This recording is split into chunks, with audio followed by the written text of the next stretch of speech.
It's the Savvy Gamer here, and today we're going to be continuing on with the reading of Halo Reborn. Now, before we get into today's video,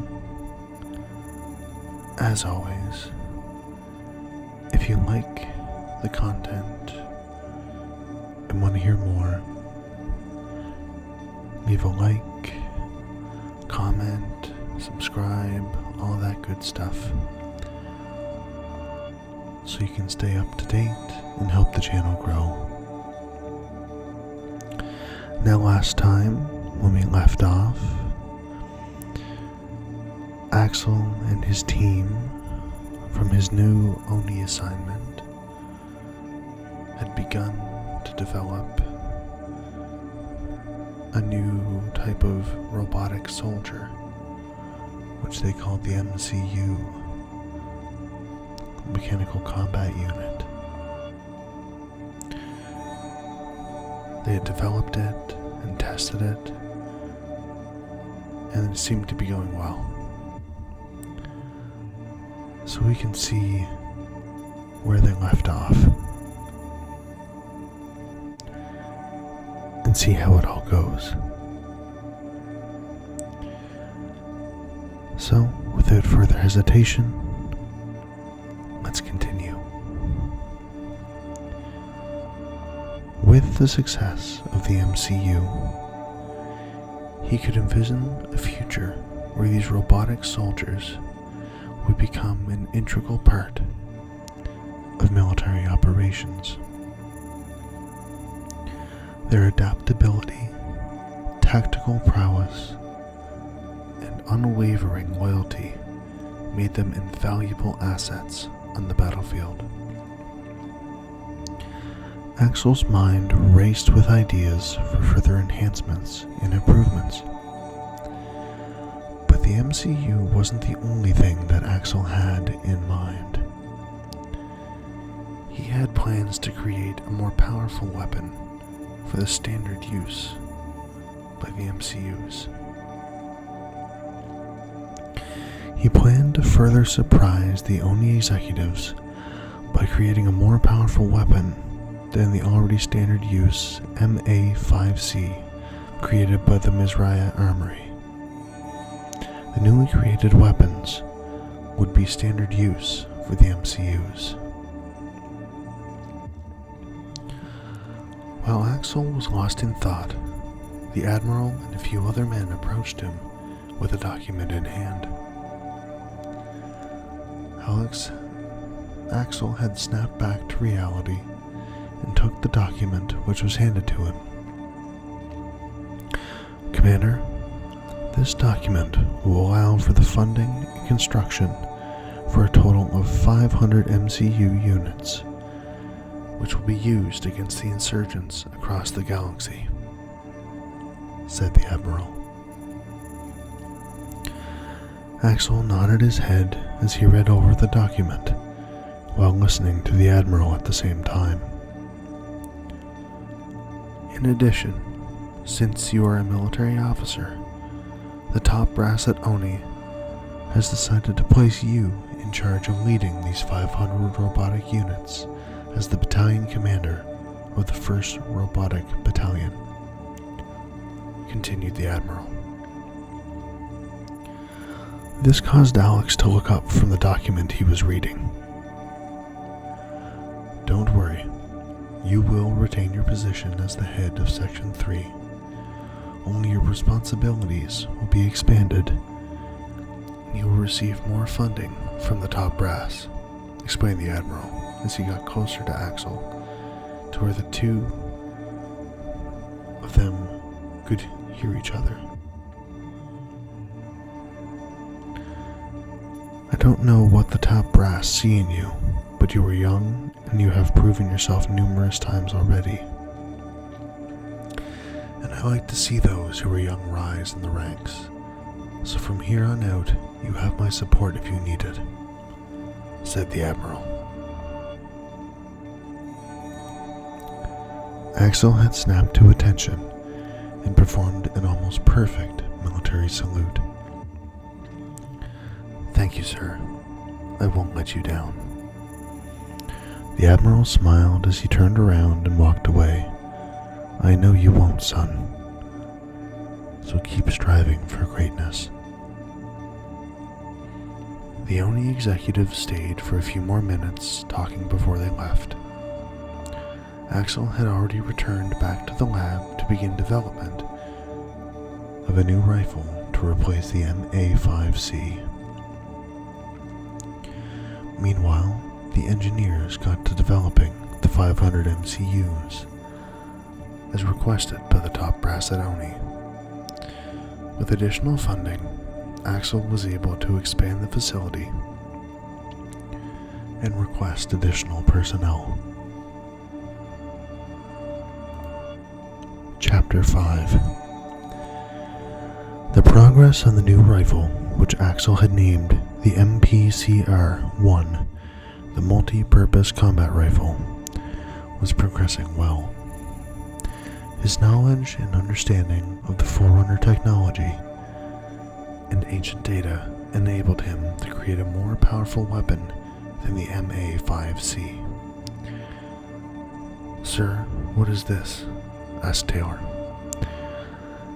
Axel picked up the weapon, which was slightly smaller than the MA5C, and its weight was less as well. But the amount of damage it can do was much greater than the MA5C. It still uses the 7.62 by 51mm armor-piercing rounds, but the increase in rate of fire is what made it more powerful.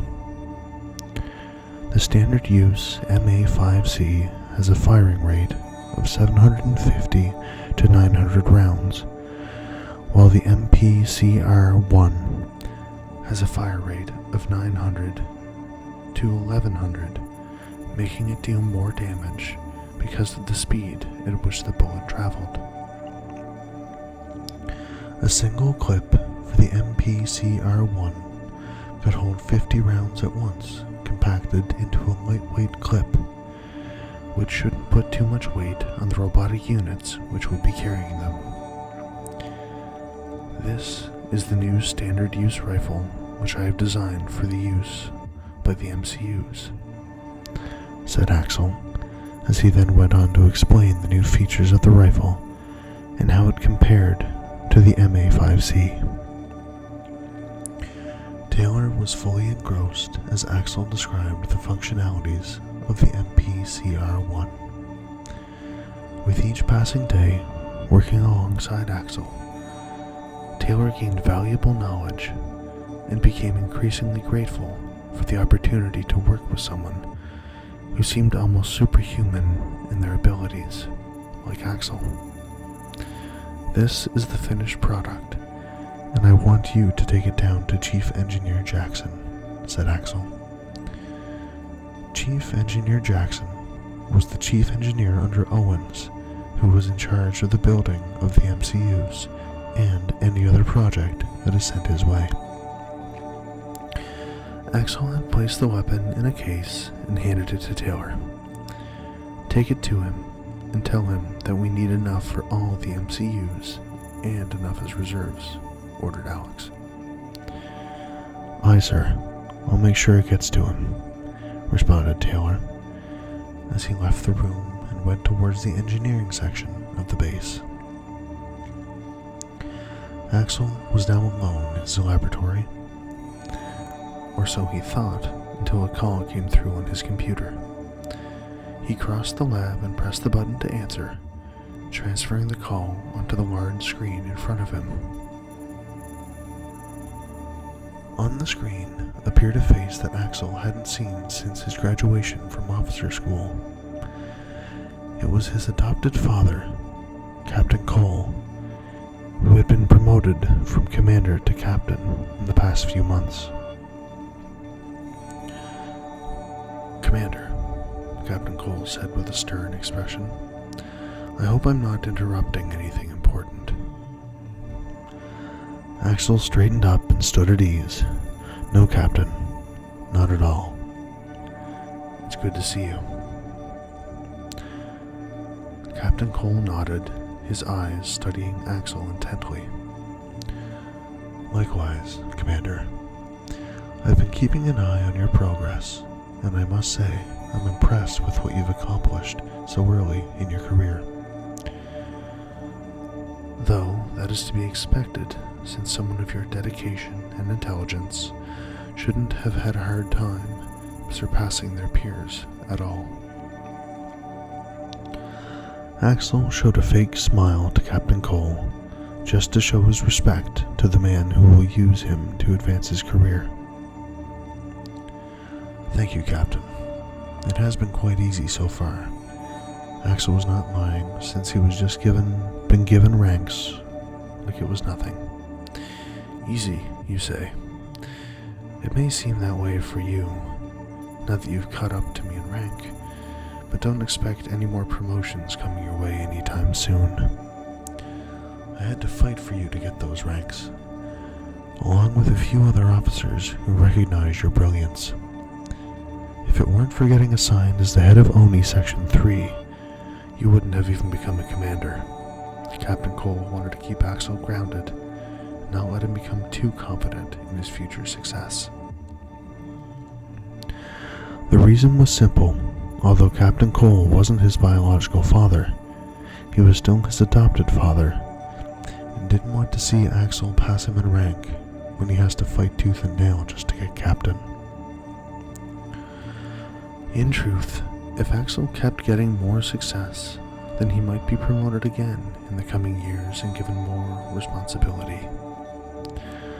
Of course, Captain, I will not let my quick success get to my head, said Axel, but he didn't really mean what he said. Axel was never going to let the success get to his head. Instead, it was all just a step in his plan to use the UNSC to get more valuable resources and ancient artifacts, which he could use to better develop technology. Alright, I won't keep you any longer. Have a good day, Commander, Captain Cole said as he hung up the call. Now that he was free, Axel looked at the time. 12:21. It's time for lunch, said Axel as he walked towards the chow hall to get something for lunch. Usually he preferred to have meals brought to his lab, but today he decided to dine with the rest of the base's staff. He wanted to learn more about them and get a sense of the people working under him. Chapter 6. Once Axel had entered the mess hall, everybody, of course, was a little shocked, since he never ate in the mess hall with everyone. Following behind him was his assistant, Taylor, who had just been promoted from crewman to petty officer 3rd class, not to be confused with an actual officer. A petty officer was an enlisted rank, and not an officer rank. Axel and Taylor had grabbed their lunch and headed to an empty table, greeting all the people around them. Once they got to the table, they both sat down and started to enjoy their lunch, while also talking about each other's pasts. For Axel, he was quite surprised to hear that Taylor was also in an orphanage when he was younger, but he was never adopted into a family. Because of this, he had to move all over the city to survive until a recruiter came to his orphanage to recruit some young men between the ages of 17 to 19. Taylor was 17 and didn't have a plan for his future, and he certainly didn't want to stay at the orphanage, so he joined the UNSC as a crewman recruit. From there, he went to basic training and had showed his dedication and hard-working ability as he outshined all other recruits in his training division.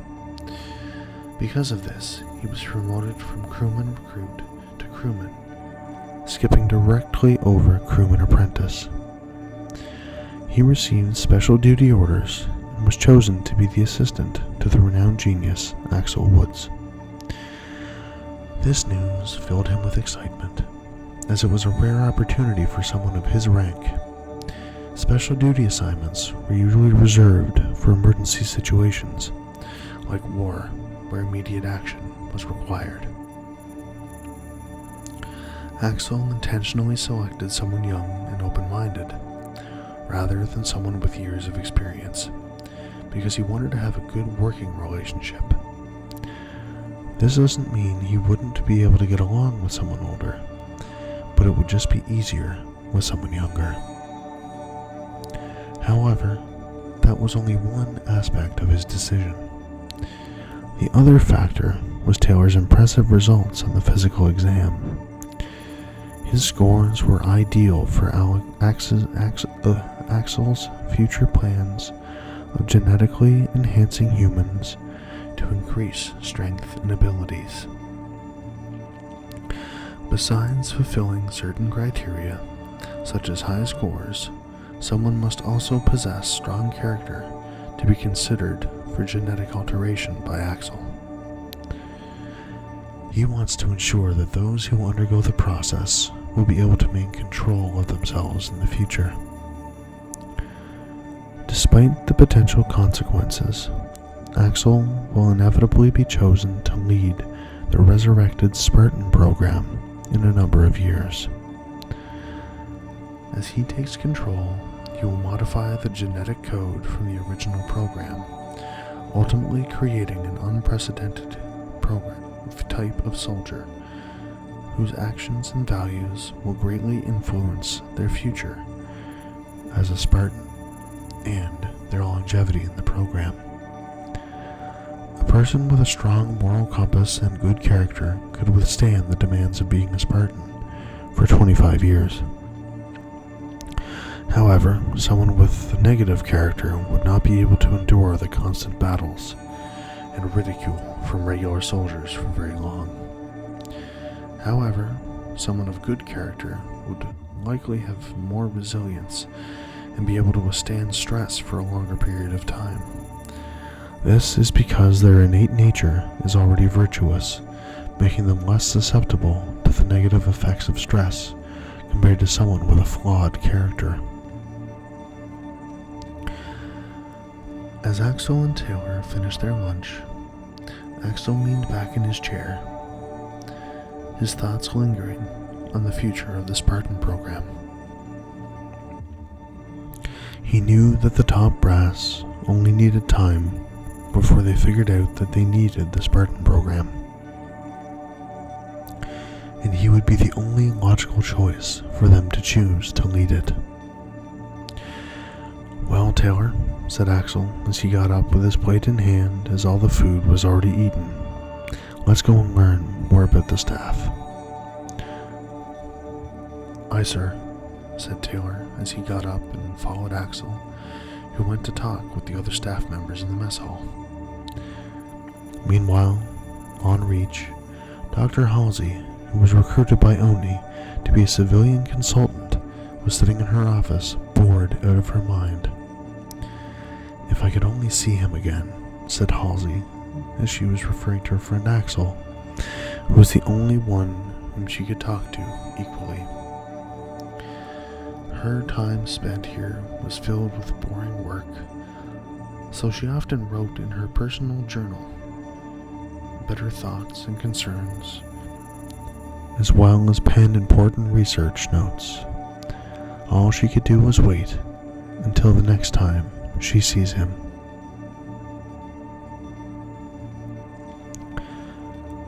So I think that's going to do it for today. Next time we will continue with Chapter 7, which takes place 9 months later from the current point in the story. So this time we learned that Axel was also developing a new standard issue rifle for the MCUs to use, as well learning a little bit more about Captain Cole and how he doesn't want Axel Axel to overtake him in rank, and how Axel seems to have his eyes set on the artifacts from the Forerunners and eventually the Spartan Program, which he believes that Oni and the UNSC will need again. And he believes Taylor will be the prime candidate for the resurrection. And we get to revisit Dr. Catherine Halsey, as she seems to be bored on Reach. Thank you so much for tuning in. I hope you guys are enjoying the story, and I hope you enjoy it being a soft-spoken story reading. As always, don't forget to like, comment, and subscribe. And as always, we will see you in the next video. Have a great day, everybody.